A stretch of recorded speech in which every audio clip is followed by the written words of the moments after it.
In today's episode, Ashley asks, how do I get my blog subscribers to opt in to my other subscriptions so I can get them nurtured and moving down my funnel? This is, I would guess, using the HubSpot system because they call these things subscriptions. Let's assume that a blog subscriber is someone who has subscribed to your RSS feed, so they receive your blog posts automatically by RSS feeds or by emails notifying them of a new blog post. Some common tactics to get people to do more once they're on your website, once they're on your blog, and you want them to go other places or do other things. There's a whole bunch. One immediately that you should have in place is tagging and tracking for retargeting and remarketing. You can use Google's built-in remarketing technology for Google AdWords, or Google Ads as it's called now, that given any visitor on your website, you can pass that data to Google Ads and show those folks either YouTube ads, display ads, remarketing ads on search listings. But whatever the case is, you definitely want to do that. You'd want to have the same type of tagging and tracking with pixels for Facebook ads, for Instagram ads, for Twitter ads, wherever your audience is. You want a retargeting technology in place. You may want to look at native retargeting. We use a company called StackAdapt, and you can check for a link in the show notes to a link to them for display and native retargeting as well.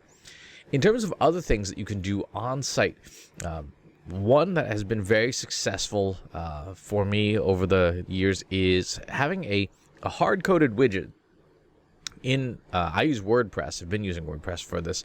That recommends people subscribe to the blog or the podcast or whatever it is that you want people to do. For me, it's my email newsletter. And that's a piece of code that goes in the blog itself. And when it renders, when someone visits the website, it turns into a whole block of text. I don't know on HubSpot system if that same functionality is available, but I imagine it is. And the reason that's valuable is that there are a lot of other sites out there that will syndicate blog feeds. If you're going to syndicate my content, sometimes without my permission, you're going to get my ads too. So making sure that those are embedded in the text of your blog content. One that is very powerful is recommender systems. So this is where on any website, particularly shopping websites like Amazon, I always say you may also enjoy using great analytics. My company, Trust Insights, offers this as a paid service called the Most Valuable Pages, identifying the content that on your blog helps move people towards conversions that in your Google Analytics data determined by your goals, making sure that those pages that help conversion the most are best optimized. Now, if you're just getting your blog started, there won't be a whole lot of data to work with, but definitely if your blog has like a year's worth of posts, you definitely want to use something like that. Look into things like exit pop-ups. So an exit pop-up is a pop-up that appears on screen when somebody moves their mouse or taps or whatever, or scrolls back up and gets within, I believe it's like 10 or 15 pixels of the top of the page. When they go to navigate away from your blog, that's when you pop up and say, hey, before you go, subscribe to whatever. If you're going to use an entrance pop-up, I would use one that appears after like 95% of the content has been read, so that you're not interrupting somebody's workflow in terms of being able to read the content that you've put together for them. And another thing is I would make sure that your blog content is available in multiple formats, video, audio, like we're doing here.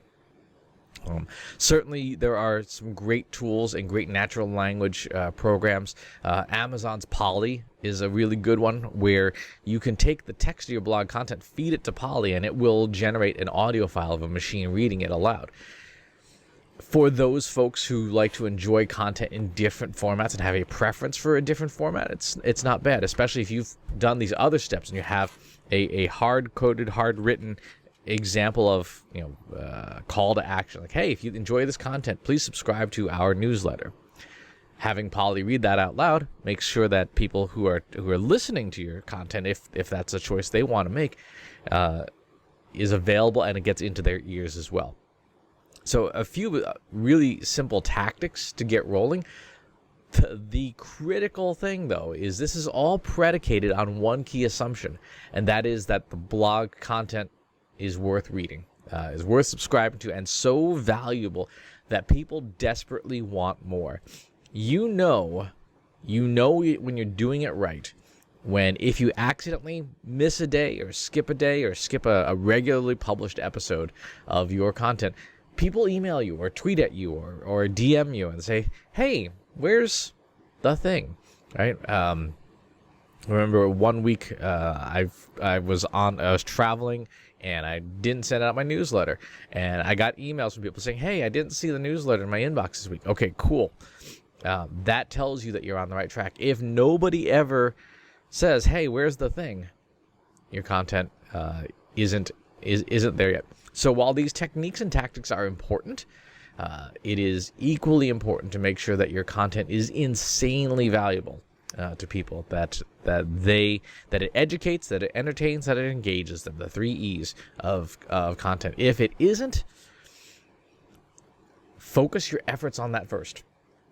Make sure that it is so good that people like it, that they share it, that they talk to you about it, that it is something that they desperately want more of. So, but those are some starting techniques. And if you're interested in that most valuable content service, let me know. Happy to just leave a note in the comments or DM me.